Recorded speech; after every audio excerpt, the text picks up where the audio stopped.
They laughed when I lost everything. They didn't laugh when I bought it back. After losing my job, marriage, and home, my family mocked me. Years later, I returned quietly, not for revenge, but dignity, and the power shift was undeniable. They were laughing at the table when I realized I no longer had a place to sit. I stood just outside the dining room, my hands still wrapped around the doorframe, listening to the sound of forks clinking against porcelain, my sister's sharp laugh cutting through the air like a snapped wire. The house smelled the same as it always had, overcooked meat, lemon cleaner, something faintly sweet, but I felt like a stranger hovering in someone else's memory. No one had noticed me yet, or maybe they had, and this was their way of pretending I wasn't there. That moment comes back to me often, not because of what they said, though I remember every word, but because of what I felt. That quiet, sinking understanding that I had fallen so far, even blood didn't recognize me anymore. Before everything unraveled, my life was unremarkable in the best way, predictable, warm. I had a job I didn't love but trusted, a marriage that felt like a shared rhythm, and a small house with a cracked porch step I always meant to fix. Mornings started with burnt toast and the low hum of the coffee maker. Evenings ended with tired smiles and shoes kicked off by the door. It wasn't perfect, but it was mine.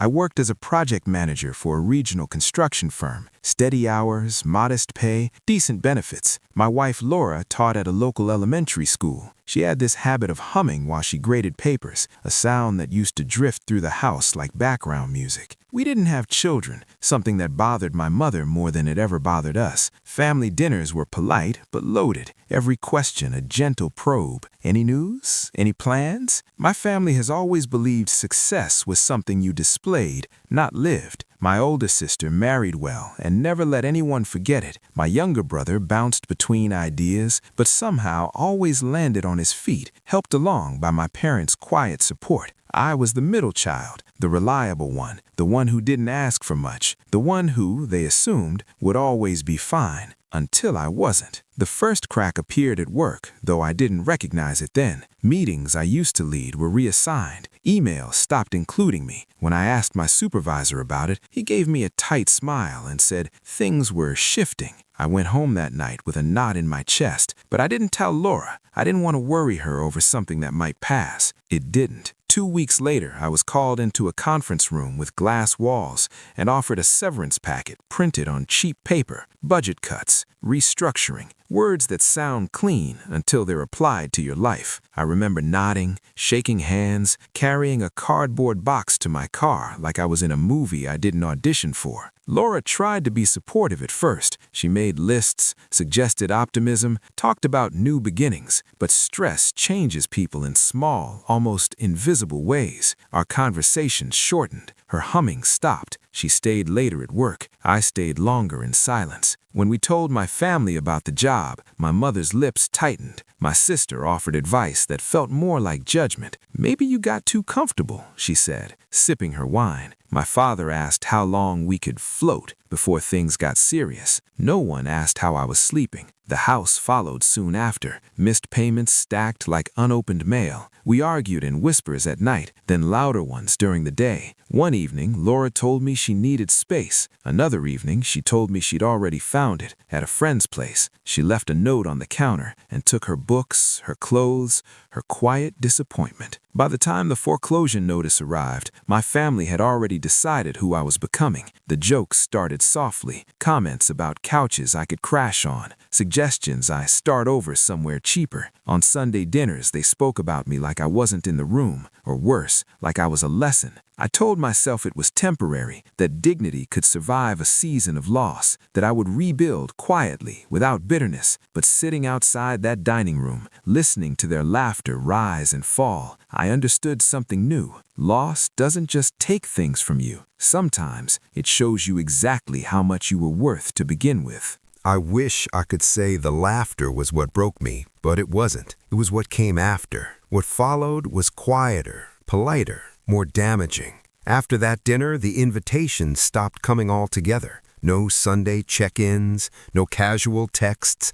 When I reached out, replies came late and thin, like they'd been filtered through obligation first. I told myself it made sense. Everyone had their own lives. I was the one who had fallen off the map. I found a small basement studio on the edge of town. It smelled faintly of damp concrete and old paint, but it was cheap and the landlord didn't ask questions. My mattress lay directly on the floor. At night, I listened to pipes knock behind the walls like distant footsteps. During the day, I applied for jobs that never responded. What unsettled me wasn't the struggle itself. I expected that. It was the way my family began managing me. Conversations turned strategic. My mother asked whether I'd considered selling what little I had left. My sister suggested I sign over my car to avoid losing it the hard way. My brother offered to hold on to some documents for safekeeping. They spoke slowly, gently, the way you talk to someone you believe is already defeated. The first real clue came from my father, unintentionally. We met for coffee one afternoon, his idea. He stirred his drink longer than necessary, eyes fixed on the surface like he was reading something there. "You know," he said, "your mother's been worried about liabilities." I frowned. "Liabilities?" "In case things get complicated," he said, "legally." That word lingered between us, legally. I asked him what he meant, but he waved it off, said it was just parental concern. Still, something about his tone, careful, rehearsed, followed me all the way back to my apartment. A week later, I received a letter from a law office I didn't recognize. It was brief, formal, and addressed to me with unsettling precision. It informed me that certain assets connected to my former residence were under review due to family mediation proceedings. Family mediation. I called the number immediately. The receptionist sounded bored as she told me she couldn't discuss details without authorization. When I pressed, she suggested I speak to my appointed representative. I didn't have one. That night, I drove to my parents' house unannounced. The porch light was on, but no one answered at first. I could hear voices inside, television murmuring, dishes clinking. When my mother finally opened the door, surprise flashed across her face. Then something else, calculation. "We weren't expecting you," she said. "I got a letter," I replied, holding it up. "What's going on?" She glanced at it briefly and sighed. "Come in." We sat in the living room, the same room where childhood photos still lined the shelves. My sister arrived halfway through the conversation, her expression unreadable. My brother hovered near the doorway, arms crossed. They explained it in pieces, carefully, as if easing me into cold water, because I had defaulted on payments, because my credit was unstable, because Laura was gone, and there were no dependents. They had consulted a lawyer for my protection, they insisted, to ensure that no future debts or complications could affect the family. "What assets?" I asked, my voice tight. My sister answered before anyone else could. "The house, originally, before foreclosure, and now other things." "Like what?" She hesitated, just long enough.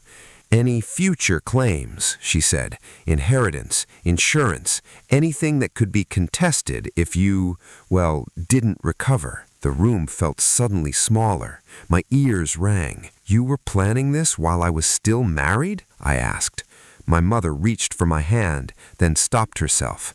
"We were planning around the situation." I stood up slowly. No one tried to stop me. As I drove away, my hands shook so badly I had to pull over. It wasn't just that they doubted me, it was that they had already decided the outcome. They weren't waiting to see if I'd rebuild. They were preparing for my disappearance. In the weeks that followed, more pieces fell into place. Paperwork redirected, phone calls not returned, a quiet reshuffling of what I thought was shared history. I realized then that losing my job and marriage hadn't been the real betrayal. That had only made the real one possible. And for the first time since everything collapsed, something hardened inside me. Not anger, not revenge, clarity. Clarity doesn't arrive loudly. It settles in like dust after something shatters. I stopped calling them, not out of spite, out of self-preservation.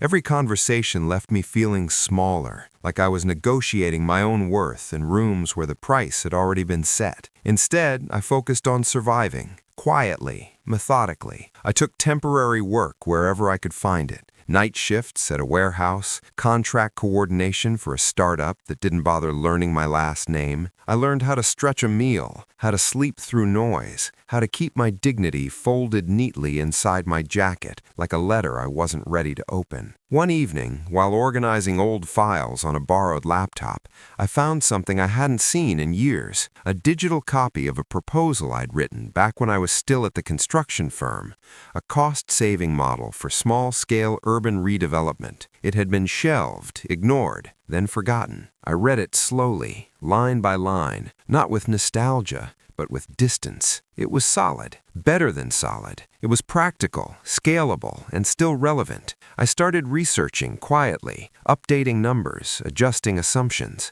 After my warehouse shifts, I sat at a folding table in my studio apartment, the glow of the screen reflecting off bare walls, the sound of pipes ticking like a metronome. I didn't tell anyone, not friends, not family, especially not family. Months passed, then a year. I partnered with a former colleague who had left the firm before I did, someone who remembered my work, not my downfall. We didn't dream big. We aimed small and stable. One project, then another, then three. The money didn't come fast, but it came clean. During that time, my divorce finalized quietly. Laura sent a short email wishing me well. I wished her the same. There was no closure moment, no dramatic exchange, just two people releasing something that no longer fit. My family resurfaced occasionally, like distant signals, a birthday text, a forwarded article about starting over after failure. I responded politely, briefly. I had learned the cost of over-explaining. Then came the call that shifted everything. It was from a real estate broker I didn't know. She spoke crisply, professionally, asked if I was still associated with a property on Cedar Lane. My stomach tightened. I used to live there. She paused. There's interest from a private buyer. We were told you might still have historical insight. Historical insight. After we hung up, I sat very still. Cedar Lane was my parents' street. The same house, the same dining room, the same table where they had laughed while I stood unseen. I did some digging, quietly. The house was no longer in my parents' name. It had been transferred, sold below market value, into a family trust managed by my sister's husband. The timing was surgical. Right after my foreclosure, right after the legal conversations I was never meant to hear. I felt something then, not rage, not satisfaction, but a calm resolve, a sense that a circle was closing, not by force, but by patience. I contacted the broker again, asked for details, made an offer through a holding company we'd recently formed for development acquisitions. Clean, anonymous, cash-backed. When the paperwork came through, I read every line twice. No one knew it was me. The day I signed, I didn't celebrate. I went back to my apartment and cooked a simple meal. Rice, vegetables. I ate slowly, listening to the hum of the fridge, feeling the weight of the pen still in my hand. Weeks later, my mother called. Her voice was strained. "Have you heard anything about the house?" I let the silence stretch just long enough. "What about it?" "It's being transferred again," she said. "The new owner wants to renovate. We've been asked to vacate." I closed my eyes. "Oh," I said, "that's difficult." She waited for more. Advice, sympathy, rescue. I gave her none. What she didn't know, what none of them knew, was that I had already walked through every room again, not as a son, not as a failure, but as the quiet man holding the keys. I returned to the house on Cedar Lane on a gray Tuesday morning, the kind that smells like rain even when it doesn't fall. The broker met me at the door. She was efficient, polite, unaware of the history pressing against the walls. I thanked her, signed the final access form, and waited until her car disappeared down the street before I stepped inside alone. The air was stale, familiar. The same hallway runner lay crooked near the stairs. The clock above the coat rack still ticked too loudly, just as it always had. Time hadn't moved here. It had only waited. I walked through each room slowly, not to claim them, but to release them. The dining room table stood exactly where it used to. I ran my fingers along its edge, remembering the laughter, the clink of glasses, the way I had hovered unseen. That version of me felt distant now, not healed, just no longer bleeding. Renovations began the following week. I didn't rush them. I wasn't trying to erase the past, only to reshape what came next. Walls were repainted, floors refinished, light let in where shadows had settled too long. The notice went out formally. The family trust was dissolved, occupancy terminated. Legal language, clean and impersonal. My sister called first. Her voice was sharp. "Do you know who bought the house?" "No," I said honestly. "Why?" She exhaled hard. "They won't negotiate. They won't even meet." "Maybe they don't need to," I replied. She hung up without saying goodbye. My parents moved into a rental nearby, smaller, quieter. My brother blamed the market. My mother blamed stress. My father said very little at all. None of them reached out again until the day they received the invitation. It wasn't dramatic, no grand reveal, just a simple card, cream-colored, my name printed neatly at the bottom.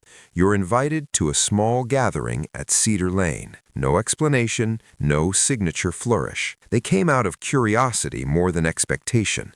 I watched from the kitchen as they stepped inside, their faces registering confusion, then disbelief, then something close to fear. My sister's eyes darted from wall to wall. My mother touched the banister like it might vanish. I entered the room quietly. They turned. No one spoke at first. My father was the first to find his voice. "What is this?" "This," I said evenly, "is my house." My sister laughed once, a short, hollow sound. "That's not funny." I didn't say it to be funny. I explained only what was necessary. No accusations, no history lesson, just facts. I had rebuilt. I had invested. I had purchased the property legally and cleanly. Their names were no longer attached to it. My mother's eyes filled. "Why didn't you tell us?" I considered that, truly. "Because you never asked how I was rebuilding, only how long I'd last." Silence settled thickly. No one argued, no one apologized. They didn't need to. The power had already shifted, not through cruelty, but through clarity. I didn't do this to punish you. I did it to take back what I lost. Not the house, myself. I offered them time to collect their remaining things, fair terms, dignity, the very thing I hadn't been afforded. As they left, my sister paused at the door. "You think you've won," she said quietly. I met her gaze. "No," I replied. "I think I'm done." That night, I sat alone in the living room, the windows open, the house breathing differently now.